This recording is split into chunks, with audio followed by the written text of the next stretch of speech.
Alam mo ba kung bakit napakamahal ng king crab? Hindi lang ito dahil sa laki at lasa nila, kundi dahil sa sobrang delikadong proseso ng paghuli sa kanila. Ito ang king crab, isa sa pinakamahal at pinakamasarap na seafood sa buong mundo. Pero bakit nga ba mahal ang presyo nito? Isa sa mga dahilan ay ang matinding hirap at panganib na dinaranas ng mga mangingisda para mahuli sila. Karaniwan silang hinuhuli sa mga malalamig na tubig ng Alaska, partikular sa Bering Sea. Ang tubig dito, napakalamig. Umaabot ng halos 1°C hanggang 2°C lang. Isipin mo, nagtatrabaho sa ganitong kalamig na lugar, may panganib pa na tumaob ang barko dahil sa malalakas na alon. Dagdag pa dyan, ang paghuli ng king crab ay isa sa pinakadelikadong trabaho sa buong mundo. Bawat taon, maraming mangingisda ang nasasaktan o kaya'y nawawala dahil sa mga aksidente sa dagat. Kaya hindi katakataka na mahal ang sahod ng mga mangingisdang ito. Ang isang season ng pangingisda ay maaaring magbigay ng kita na umaabot sa $50,000 hanggang $100,000. Pero syempre, kasama rin dito ang panganib na kailangan nilang harapin sa bawat paghuli. Kaya sa susunod na mag-enjoy ka ng king crab, tandaan mo, hindi lang ito basta pagkain. Ito ay bunga ng matinding sakripisyo at panganib na hinaharap ng mga mangingisda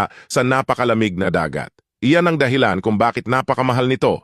Ikaw, handa ka bang harapin ang ganitong klaseng hamon para lang sa king crab at sa malaking sahod?